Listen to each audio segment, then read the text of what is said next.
Okay, so hello everyone. Today we have with us one of our special guests. Before Sir starts speaking to all of us today, I will just give a brief introduction of Sir.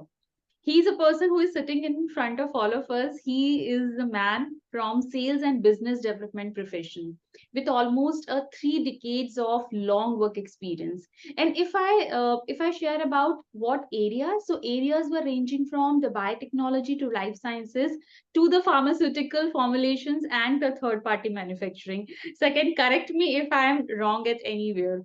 He is a person who is having strength in building the organization from the scratch, from the root level, and if I'm not wrong, handling a team size of more than 300 persons. And Sir has recently authored a book. I will request Sir to discuss a little bit more about that book. And that book is all about the decoding first time leadership. And the main aim of that book is to help the young leaders, the young managers. And apart from all these professional sides, Sir is having very specific side as well. He's a poet. Yes, I was so fascinated to hear, and I would discuss a lot with you, sir, about that aspect as well. And I was so feeling good that people knows you thus in your literary circles. That was so fascinating to hear. So I know, sir, I have a lot to speak about you in detail, but though you are with us today, so we would like to listen more from you. Is there anything in your brief introduction, which is so called brief but not so brief, if any important point which you just want to highlight before we start the formal conversation and the topic? So, thank you, Dr. Mega, for having me here.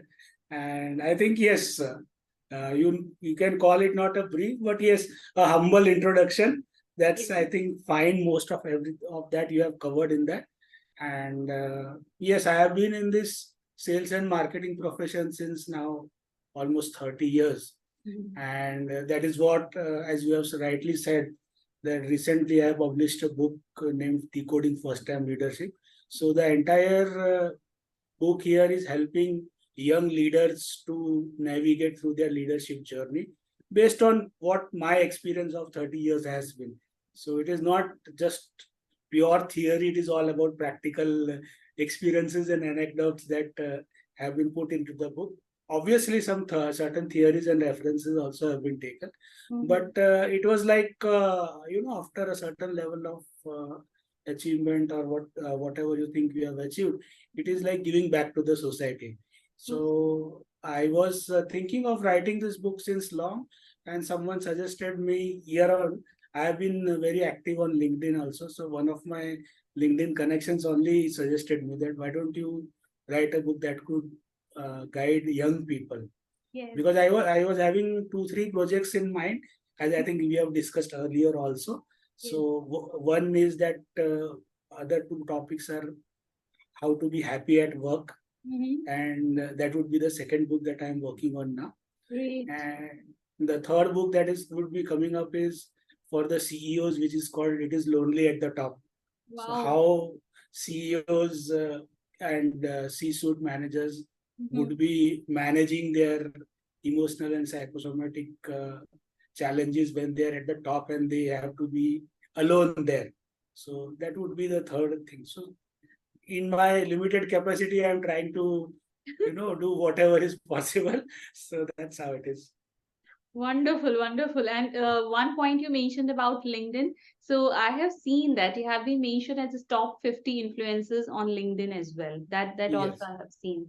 yes, So yes. now I want to ask you a very specific question pertaining to your experience in the area of sales and marketing. Right. Like I have also seen that you have extensive experience in the area of sales, marketing, whether it is human resource management, finance, and everything. Leadership, yes, that is also one of your core area. So if you have handled various departments, and when it comes to defining leadership, so, how can one understand leadership by keeping someone's away from these departments? Means leadership, irrespective of any specific department, and how the leadership changes when it comes to a specific department in an organization. How we can understand these two aspects of leadership? Right. So, Dr. Vega, basic thing that I have in all my talks that I say is leadership is all about people. Okay, so day in, day out, leaders, managers, young managers, the so-called bosses, they all deal with people, right? I So like this term, sir, so-called bosses. yeah, because once it is a human nature that first time when you are promoted, you feel yourself to be the boss, and that is where you make the mistake. That you think that you have a blanket rule for everyone, right?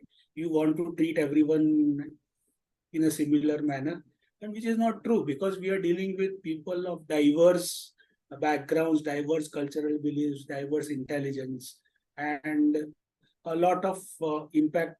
And presently, when you talk of the new generation at present, it is a hell lot of a difference than what used to be earlier. True. So when you talk of the EQ and the IQ of people, it is varied. And so you have to understand that when you work as a leader as a whole, right?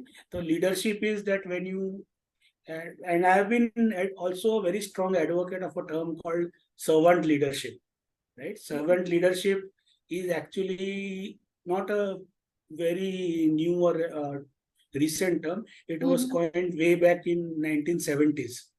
So Okay. where servant leadership is where the leader puts people before any type of ego or any type of, and he's working as a servant, he's as a facilitator. The leader is a facilitator, uh, encouraging people, giving them a atmosphere or climate to grow, in which honing the skills. Everyone has different types of skill sets. Everyone faces different types of challenges. True. So as a people person, one has to understand that thing, that how this particular person can be utilized in what type of work that is. You cannot just blanketly assign something to a person and then force him or her to do that work, showing your boss's skills. That never works. So if you are able to create a collaborative work atmosphere, workplace, where people are free to come to you and tell you, boss, I'm uncomfortable in this. I'm not able to understand what to do, without that fear factor. Only then leadership also can survive and thrive. That has been my funda of leadership since long. True, sir. And, Rightly, you are mentioning these points. and as you have asked about how it is different when it comes to leadership in a what is a particular department and an overall leadership. So when you are focusing or concentrated on a particular department, so the life of a leader is a bit easier in that sense.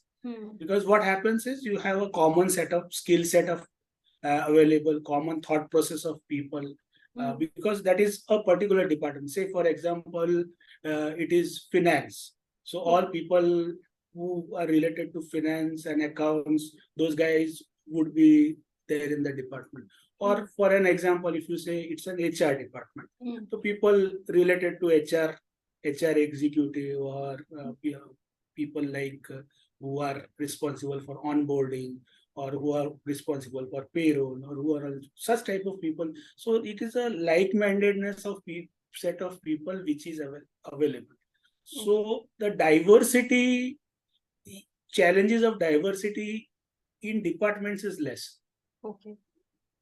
So you can focus, you understand that this is the skill set of these people.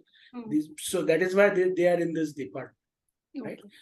And when you talk of overall leadership, it is a vast, it is very macro. So there you have to be, what I always say is that although a leader has a vision, every time he has to be visionary, but leadership is situational. Okay. So many people don't understand what is the situational and leadership is, that you are once sitting in one department, your leadership skills are honed according to that particular department. When you are going to another department, situation is changing, you change your leadership skills there, and that according to that situation you act there. Like if you are on a shop floor, you are talking to a supervisor who is leading a force, doing the job, ground job. Hmm. Same sort of thought process you cannot apply when you are talking to second line or third line managers, right? That time your leadership skill has to change. So it Hmm. is the adaptability and the situational leadership which helps you when you are managing the overall organization. Hmm. So that is how I would put the things. Okay. Sir, two, three important points you have just quoted here. One is what is the difference between a leader and a boss? That is a very important point which probably everyone needs to understand. And one Yeah. very important point which you have mentioned here, that the employee should not be treated as an employee. First, the employee should be treated as a human being. And that Yes. human being should have the courage and should have the freedom to come to the leader or to the so-called boss that yes, I'm not able to understand the thing, yes, I'm finding difficulty to understand that particular thing. So if that Right. rapport is there between the leader and the team members, so then I believe that is one of the special quality by which the team can thrive. So Right. that's what I believe you are telling. But here Yes. one more important point which is coming here, that when we are seeing leadership as a in terms of different departments or leadership as a whole, few traits you have certainly mentioned that it should be a situational leadership and other points. But sir, are there any specific leadership qualities which a person should have, irrespective of the department? Again, I'm telling that point. Any key leadership qualities which a person should have, other than this, the leader and tackling the people like a human being and the situational leadership? And specifically when it comes to your department, because your department is highly challenging, is considered one of the most challenging department in any organization, the sales Right. and marketing. So Right. what are the leadership qualities you see important for a person to sustain or to grow in your department? Basically, I'm Right. talking about sales and marketing because people burn out a lot in this department. Yes, and there is a lot of attrition also Yes. happening in sales and Mhm. marketing only. True, sir. True. So I think there are specifically 8 or 9 traits I would specify when you talk of leadership, that these are the traits that a leader should have. Otherwise, you cannot be a leader. It is simple as that. Wow. And if we list them in order of importance, Mhm. it is first of all is integrity. That is the basic quality a leader must have. If Mhm. you have integrity, then and then only you will be trusted by Okay. the organization also, by the employer also, by Mhm. your team also, by your customer also. So who is the customer of a leader is also again another topic that we have been talking on. Many people don't understand these things. That is a vast topic. You can write one book on who is your customer. So that's a We will different discuss thing. one more podcaster on that topic. Yeah, sure, sure. Uh, Secondly, for leaders and particularly for young leaders, Hmm. the ability to delegate is very, very important. Okay. What happens is mostly young leaders, when they are Hmm. promoted of because of what?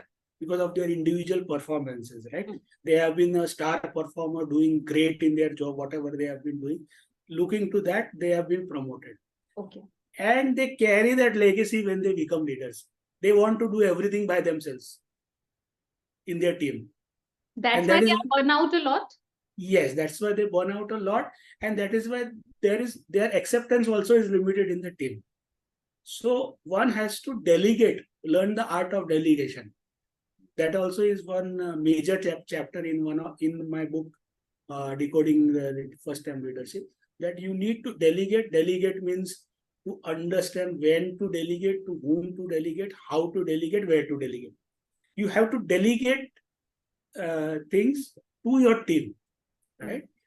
Because as a leader, you cannot do the work of 5 people or 7 people who have been assigned to you as a team. So you need to delegate. That is a art of delegation. Stepping back from I will do everything myself is a basic trait of a leader. You have to be very, very specific in doing that. Hmm. And again, delegation also is a separate big chapter as to what is to be done. You can speak maybe 2, 3 hours on delegation itself. I'm So feeling, that sir, was on your entire book or entire all the chapters, we can do one discussion. yeah, that is possible. And I that in my that book also I have kept it very crisp, because I did not want my readers to actually scratch their heads like you when you have seen people doing MBA when you read the Philip Kotler or Stoner such voluminous Yes. books, right? So I just wanted the message to pass across. So my book chapter per chapter there is only it is limited to 7 or 8 pages only per chapter. Wow. So everything of the gist comes into that, and I have been interacting with my readers also, and they have said that one thing that I have has been very close to my heart, that no one has ever had to refer a dictionary while reading my book. Wonderful. And so that as a writer, I think is my achievement. I take that as a personal achievement of mine. True, sir. Right. So we have been talking of integrity, then ability to delegate. Delegation. Then third important point is communication. Communication is such a skill that a leader must have. So often we think that uh, we don't understand what is communication. We think that just speaking is communication, right? So if you don't know Chinese and I'm talking to you in Chinese, I'm speaking, but I'm not communicating. Isn't it? You are not understanding what I'm trying to tell you. So if I am able to, as a leader, if I am able to drive home the message very clearly, then and then only the communication is complete. Because a leader is a representative of the organization, right? Internal as well as out, external also. So if you are able to communicate properly, if your target audience is able to understand what you're trying to say, then and then only they'll be able to implement it further, right? And communication, one more basic, when you go a bit deeper into communication, you should have a very great listening skill. Listening is one of the major pillar of communication. First, you need to listen and understand and then speak. So communication skills again are required. It is not that everyone is a born communicator, but yes, these skills can be over a period of time. You can teach to yourself. You can learn from all of your surroundings, and this is a teachable skill. It is not like, and whatever skills I am mentioning here, nothing of that is inborn. You can always teach those things to yourself, learn those things, and be successful as a leader. Then comes self-awareness. A leader has to be self-aware. Self-aware means you should be aware of your own strengths and weaknesses. If at all you don't know that where you are going weak, then your leadership skills can be questioned. You have, every person at every level has certain gray areas, right? Yes, And always. we have an endeavor to constantly upskill ourselves and try to eliminate those areas. But you should be knowing the danger zones while you are working as a leader. You should avoid putting yourself into those danger zones, because then your leadership is questioned, right? And use your strengths to your maximum. So first of all, for that to happen, you need to be self-aware. You should be able to know what are your strengths and weaknesses. That is the first step, rather than going and doing a SWOT analysis of your team. What is their strength and weakness? Baba, first of all, do your own SWOT analysis, right? What is your strength and weakness? Understand that, and then accordingly present yourself. So self-awareness is a very, very important uh, facet of leadership. That I would put it like in that way. Sir आप बिल्कुल वही example coat कर रहे हैं कि पहले अपना oxygen mask लगाओ, उसके बाद दूसरों को लगाने के लिए बोलो. एब्सोल्युटली एब्सोल्युटली, मैं वही बोलने वाला था कि आपको कभी भी आप if you fly by air, सबसे पहले वही कहते हैं ना, पहले खुद का मास्क लगाइए, खुद जिंदा रहेंगे तो बाकी और किसी को बचाएंगे. Okay, and one more quality or a trait of a leadership is gratitude. one has to be grateful to so many things. There I had been uh, advocating this since long, that whenever you become a leader, why do you become arrogant when you become a leader? Because you put gratitude aside, isn't it? You say, me, myself, I am a self made person. I always say, no person in this entire world is ever self made. Your success is a product of sacrifices and support by a lot of people, be it your family, be it your colleagues, be it your boss, be it your juniors. So, if you are able to recognize that and have a feeling of gratitude, then you will have a level head and level ego. Otherwise, you'll be arrogant. So, gratitude is a trait which you should have as a leader, that will keep you grounded, that will prevent you from being arrogant. And arrogant leaders, even whatever they may think of themselves, are never liked and are never followed. Ultimately, they become a disaster for the organization. So, gratitude is a trait that you should develop, and you should be thankful, because whatever you're doing, like we are talking today, I am very much thankful to you that whatever we have had our discussions, or whatever we have felt like to bring me here. So it is not just, it has just happened, right? You have also done a research, and you have brought in certain things that you have thought that this person may be appropriate for a podcast like this. So I am thankful for that. I express my gratitude for this. It And is same not lies like, with me. I express my gratitude to you, sir, always. And yeah, just to mention on a lighter note, I am a firm believer of this term gratitude, because I would just like to quote the Bhagavad Gita here. जो आपके पास है, जब तक आप उसके लिए gratitude show नहीं करेंगे, then God will keep on telling you, first appreciate what you have, then only you are entitled to ask me more. true, So true, that is absolutely, the absolutely. lesson which are written in all the Vedas and all the scriptures. Right. So that is what, and basically that is the problem with today's bosses, that they don't show gratitude.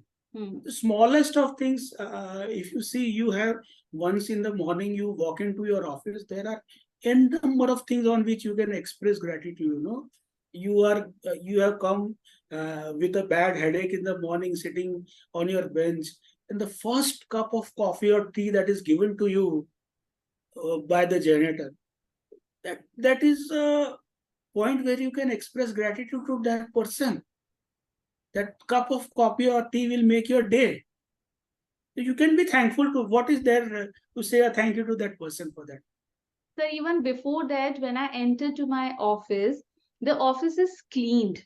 Means just imagine a situation that the office is not clean. It's completely messy. The office desk, the table is full of dust.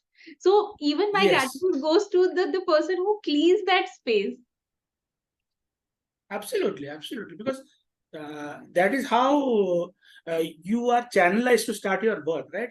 Once you go inside and everything is shabby and in shambles, then you are in a different world, Hmm.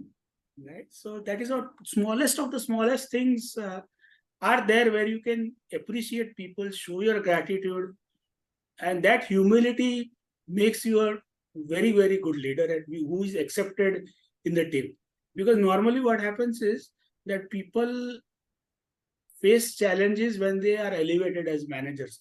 First challenge that comes is of acceptance. Hmm. You will see people who are climbing the ladder, they will see they have been given a team of people, and even it becomes even more difficult when you have been promoted within, and you have a team of people who were once your colleagues, and now you are their leader. So to get accepted to that team, if you are arrogant, no one is going to cooperate with you. You need to be gracious, you need to show gratitude. Only then people will open up and accept you as a leader. So again, gratitude Hmm. is a major trait, I would say. Moving forward, one more trait leaders should always have is a readiness to learn, or rather, I would put it as unlearn. Right? That certain up to certain this happens when you are maturing as a leader, when you come to a middle level management position, you think you are a textbook, right? ये ऐसे ही होता है, ये ऐसे ही करते आए हैं, ये ऐसे ही होगा. So there your downfall starts. If you are not able to understand, or you are not able to adapt or learn to new things, you become outdated as a leader. You just imagine at this present scenario when we are talking on Zoom, and I would insist you कि नहीं madam आपको तो office में आके ही मेरे साथ में interview करना पड़ेगा. I have been doing this like this since ages. So if I have not learned how to use Zoom, means I am outdated. So I have to. The loss of wastage of energy and time is also an energy. Right. So you have to keep on upgrading yourself, upskilling yourself, and also keep on unlearning that whatever is absolute now has to go. You cannot cling on to that if you want to be a dynamic leader. So that is how leadership works. Because when you are working with the present generation of people, you should know what is shorts and what is Instagram and what is reels. If you are not knowing that, you are an outdated person now, right? So you have to talk with those people in their language to understand what is going on. So you have to keep and this is not taught in the classroom of leadership. You have to upskill yourself and learn. So that is the trait that, again, readiness to learn always is again a trait, I would say. And one more major trait that you should have as a leader is empathy. You need to be empathetic with the people.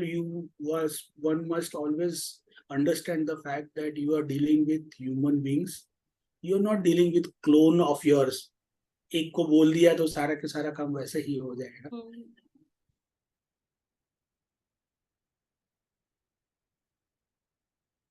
For the other situation in life, going through something, going through challenges, someone is behaving in a particular way because of certain challenges faced by her or him. And if you're not empathetic to those situations, you cannot get the work done from that person. So empathy again is a basic characteristics of leadership. Often some people feel that if I be too empathetic, I am seen as a weak leader. There is a hairline difference between being a weak leader and being over empathetic. There are also downsides of empathy. Also, I have written a lot on the disadvantages of being empathetic. But then you have to balance yourself, right? So empathy again is a basic underlining fact. And courage as a leadership trait. Courage, basically, I see in so many modern leaders that they don't have the courage to speak up what is correct for their team members. For anything in that, for that matter, like for suppose in a situation, awkward situation, or in a situation of recession where the organization is going through tough times, I have seen leaders, all is well. All is not well. You have to have the courage to tell your people, boss, you have to pull up your socks now. This is the situation. We are all in a hole and we have to get out of that, right? So you have to speak up. So that courage big leaders don't have because there is an internal fear. Many leaders, they have a fear that there are certain of your team members, they need to be corrected at certain times, right? But you don't want to correct them because you have a fear of losing that team member. अरे यार चला गया तो फिर से vacancy, फिर से you go through the entire process. HR process. Yes, चलने दो पूरा क्या. और HR भी also, and it is very easy to blame the HR. HR people do nothing. बोले, that is the most thankless job I say. Yes. They do. Other departments always they'll say, कोई quality बंदा लाके देते ही नहीं, इससे जो है इसी को चलाओ, right? But if you are not correcting that person today or tomorrow is going to be a liability to the organization. So you have to have that courage of telling that person you need to be corrected, and it is not here. It is even on the upper side also. There, sometimes your superior also may be wrong. That person also is a human being, right? So that he or she is prone to errors. But in a very professional way, you have to tell that person, boss, this is wrong. And if that person is a good leader, will accept it. So there is one chapter in my book which is called Managing Up, the art of managing up. So a manager has to even manage upside also. It is not just managing the team, right? So you have to manage your boss also. So certain times it happens that it can happen in cases, maybe 5% cases, where your superior has overlooked something, or by mistake some communication has happened which is not actually correct. But because the boss has said and you know it is wrong, but still you want to carry it forward, there is no bigger disaster than it. So you should have that courage to stand up and tell. You don't have to be arrogant or you don't have to be disrespectful, but you have to point out. Your boss also will like that. Yeah, this person has saved my skin today. So courage again is a basic trait that a leader should always have.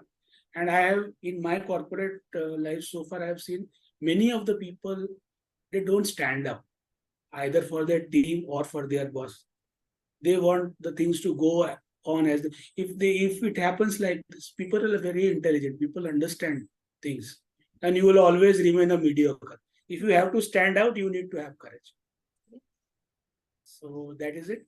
And the last but not the least is respect. Respect people at all levels. If you are able to respect people, if you are able to give respect, you will get respect. It is very simple as that. So these, I think, are the leadership traits that irrespective of department, every leader needs to have. Wonderful, sir. Whatever traits of leadership you have just narrated, I was just reminding one ancient story from Ramayana. If we take the example of Ravana, whatever traits you have mentioned, that your team should have courage to speak to you and you should have a courage to do your strength and weakness analysis.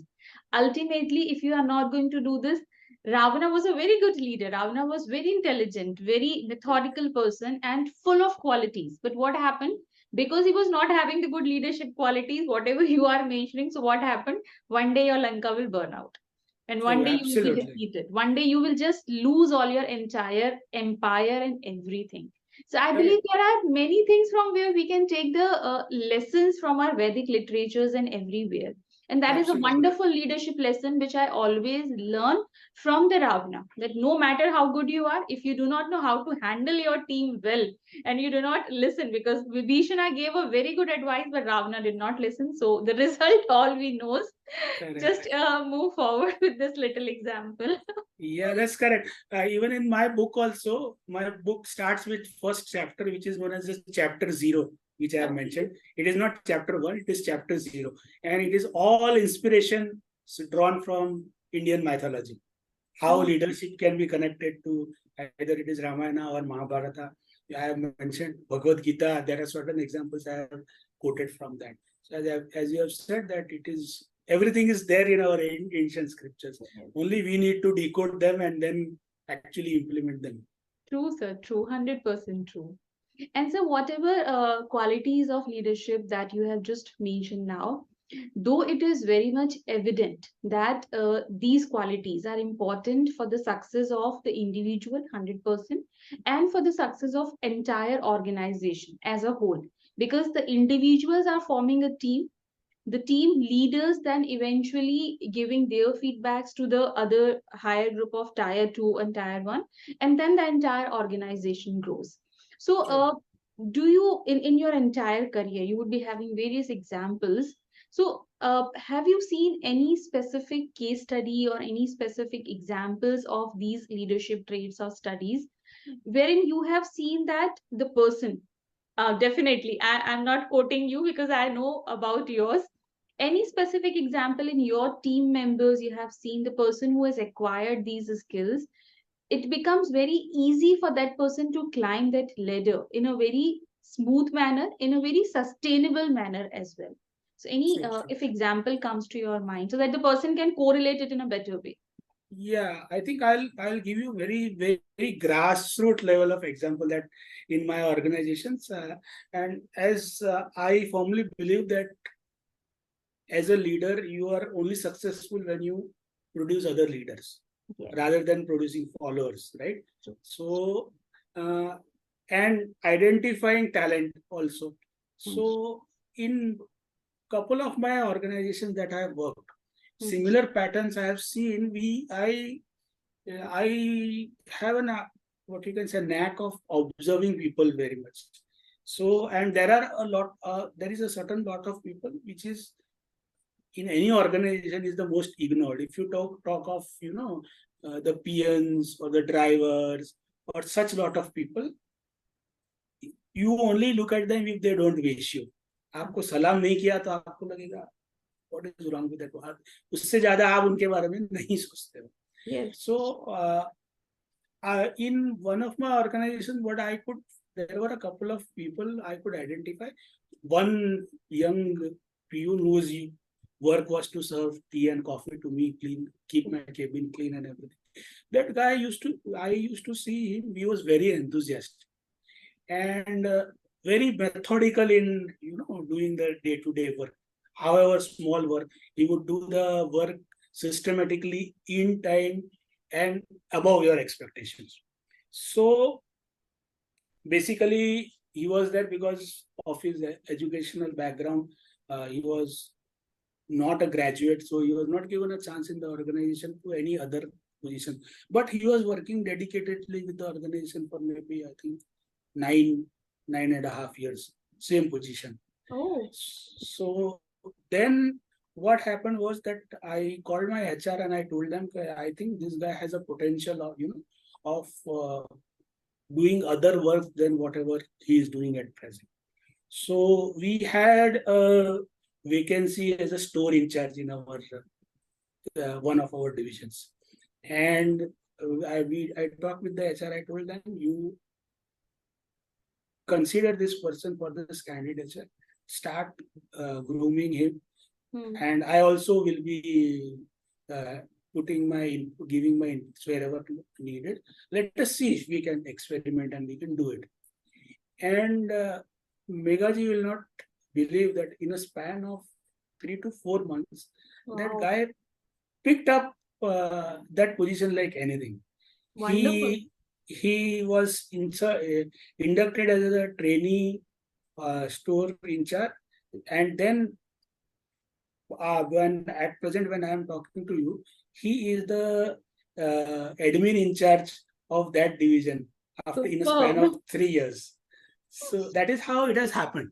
So it is all because of that person, because that person was ready to learn, ready to upskill himself. Only thing what was required was a mentor. So otherwise he would have wasted most of his time standing at the chai ki tapri in his free time, right? So, but now that person is heading an entire admin department. Just imagine in the span of 3 to 4 years of time, up to in his 15 years of career, that person was 10 years was a peon. It's a real life example I'm telling you. It is how, because of the upskilling, it has happened. It is so touching. But sir, here you are quoting one important thing that definitely it was the skill of that person.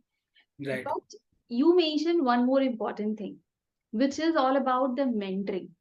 Yes. So the person is having skill, undoubtedly. But what is the role of mentorship here? Yeah. If the person is having skill, definitely the mentorship can hone the skills and can take that person to the next level. Right. But sir, what is your experience in that entire span, that if mentorship is given in a right direction, so can we develop the leader in the desired way or in an intended way? Yes, I think mm, when it is very, very important to have a mentor in your professional career. Hmm. Uh, again, that is one more full chapter in my book of Find a Mentor that is written there.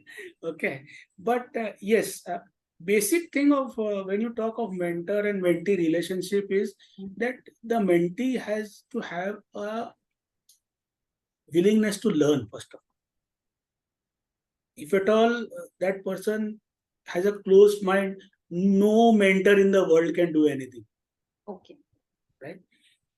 I have seen people. I have seen other set of people also in the field. I'll tell you, in my present organization only, I have a very good salesperson in one of our headquarters who has been hardworking, honest, working with us since last 4 years, Hmm. doing a good performance. Very good gentleman, that person. He, but he is overaged for the position that he is working. He is 40 plus of age, working as a sales rep in the organization, Oh. right? Looking to his honesty, integrity, the type of relationship he has in the market with customers. Uh, I tried to mentor him. I said, "Come on, I will pull you up. This, this is what you are doing as a frontline rep, and Hmm. I can take you up to a frontline manager position. I will guide you. You can work. This Hmm. could be the 3, 4 people who could be initially reporting to you, and this is the career path." Hmm. Now that person is in such a comfort zone. That person says, "Boss, I am happy with whatever I am doing. I don't want the tension of 5 people reporting to me, and I have to take their targets and talk of trying to run after each other. I am happy doing my job, which finishes at 7 o'clock, and I am happy getting at home at 8 o'clock in the evening. No touring, nothing. यहाँ पूरा zone area देखना पड़ेगा, महीने में 10 दिन tour करना पड़ेगा, घर से बाहर रहना पड़ेगा, माफ करो boss." So he has the skill, he has the ability, he does not have the willingness. So I cannot mentor him. Hmm. So it has to be two ways. If that mentee is ready to actually, uh, open up and take up the challenges, only then a mentor can help. There have been certain cases where I have failed as a mentor also.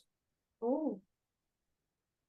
I have mentored some person, I have taken that person up to a level, that person has, with the hand holding, has performed up to a decent level.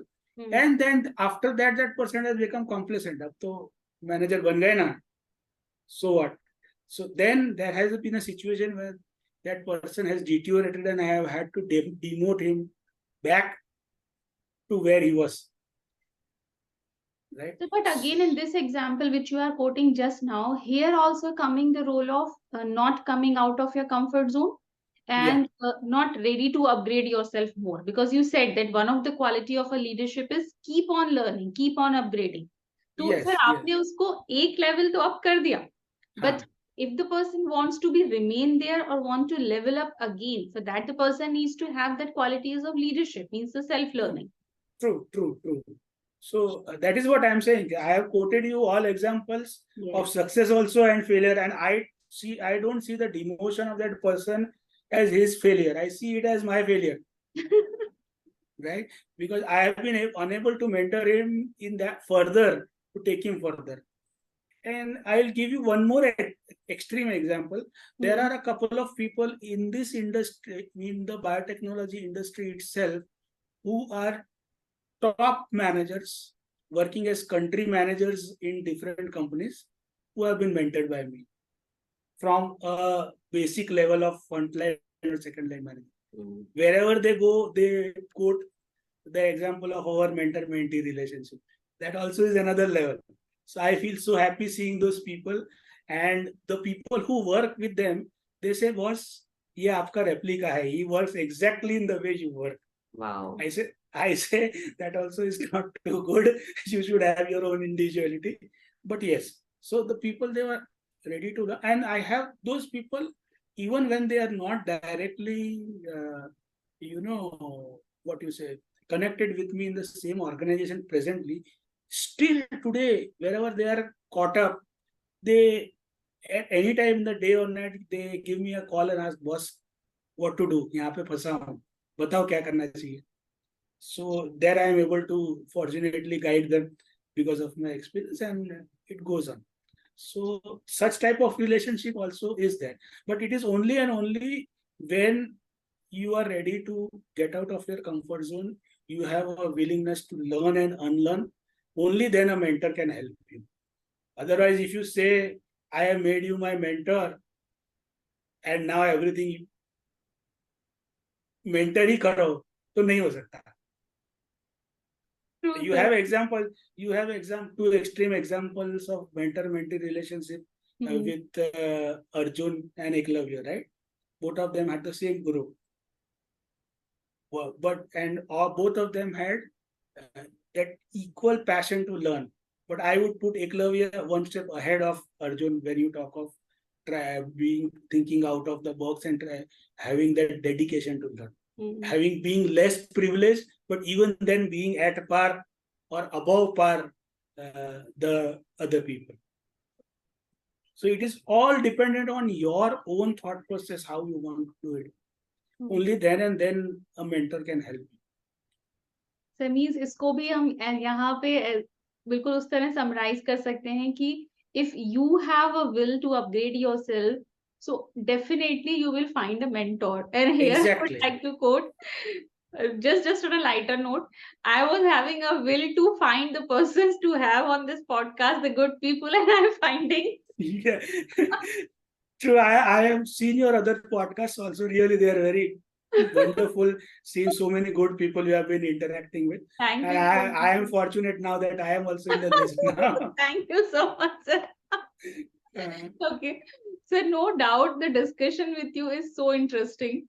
And I believe every chapter of your book, I have just gone through the entire index and few chapters only, and that too superficially, not in the detail. But I was feeling that each and every chapter of your book is like a small handbook. Means if a person is picking one chapter, no need to go in a systematic format. You read chapter 1, read chapter 2. Open the book, any chapter you open and you will find some keywords from there. You'll find some lessons from there. That was the one important thing which I found in your book and which was really, really good. Definitely, I would recommend everyone to read that book. But sir, again, I would just like to wind up that entire discussion. Though you have mentioned everything in that book, and definitely your post on LinkedIn, your articles, your messages, everything is so enriching. But again, I'm just asking the the young leaders, the young managers who want to be the good leaders, who have the will to be a good leader. We are keeping in them this category, for example. Right, right. So, any specific advice you want to give, keeping in mind your own experiences for the last so many years, because you have seen the opportunities, the challenges, everything you have seen in your career. So, any piece of advice which you felt कि probably शायद ये आपको पहले पता होता तो you would be somewhere else in your career, so that mistake these young leaders would not repeat, if such kind of advice you want to give them, and if they want to step up in their career in a more sustained manner, in a more easy manner, in a more peaceful manner, and a blissful manner as well, so how they can move. So any specific tips or advice if you can give to them? I think couple of points I am very specific about when it comes to leadership and when it comes to talking to young leaders. And this is the basic thing that one person should have. First thing is discipline. Discipline, if you are a disciplined person, only and only then you can succeed as a leader. As an individual, as a person in your personal life, in your social life, in your professional career, you need to be disciplined and honest. That is the basic fundamental characteristic that you should have. I have not seen any lazy person become a leader so far in my life. It is not possible. So you have to be disciplined. So discipline will lead you to success. And second thing is, as I've just when we started the interaction today, I have said I have started with that. A leader is a people person. So you need to be empathetic about people rather than trying to boss around. When you try to boss around, you fail as a leader. You need to be empathetic. You need to put yourself in the other person's shoes and see why that person is behaving in that particular way at that particular point of time. If you are able to do that, there is no one who can stop you from becoming a good leader. So discipline and empathy, it is DE. DE from A, B, C, D, E. DE is are the two alphabets that you should always keep in your mind when you want to become a good and successful leader. Wonderful, sir. Yeah. मुझे याद नहीं कि किस class में हमने पढ़ा था, but I still remember one important doha we used to read in our Hindi books कि वो पेड़ जो बहुत ज्यादा फल लगते हैं, बहुत ज्यादा फ्रूट्स होते हैं जिस पेड़ में, that tree just bends down because of humility. And the bamboo tree keeps on tall straight, because it is having nothing to give to the people, no shelter, no fruits, nothing. So I believe that is the example you are quoting here. Right. और उसका yes sir. एक और extension भी है madam कि yes, जिस पेड़ पे सबसे ज्यादा फल लगते हैं, पत्थर भी उसी को सबसे ज्यादा मारे जाते हैं. बिल्कुल सही. ठीक है. तो जिसपे कुछ लगता ही नहीं है, उससे people don't have any expectations from that. Yes. Right. So leaders. You will be assaulted, you will be cornered only if you have something to give. True, so sir. You have to be have that capability of absorbing that shock also, absorbing that stress also. Leadership is not a red carpet. Yes. Right? It is full of challenges, it is full of stress, but it is how well you respond to the stress and navigate makes you a good leader. तो आप पे बहुत ज्यादा फल लगे हैं तो आपको पत्थर तो पड़ेंगे.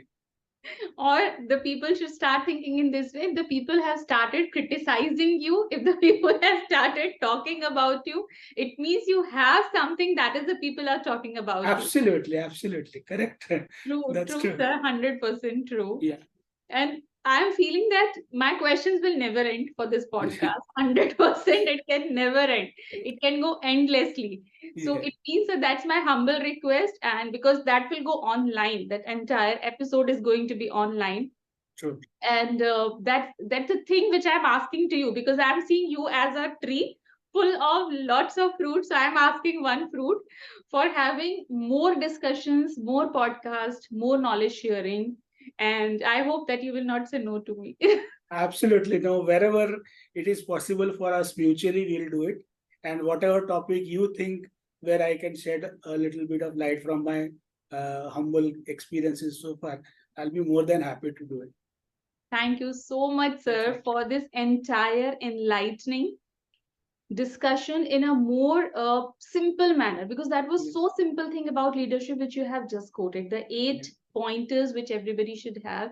The DE, I will always remember that DE, because these acronyms always fit in our mind, and if the things is very simple, then definitely the person will try to implement it. If the things are complex, we just tend to run away from the things.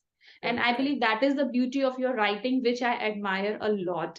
It connects with the people a lot. So again, sir, thank you so much for giving us time, and thank you so much for having this beautiful discussion with all of us. And I thank you too. Thank you so much for having me here. Thank you, sir. Thanks a lot. Thank you. Thank you.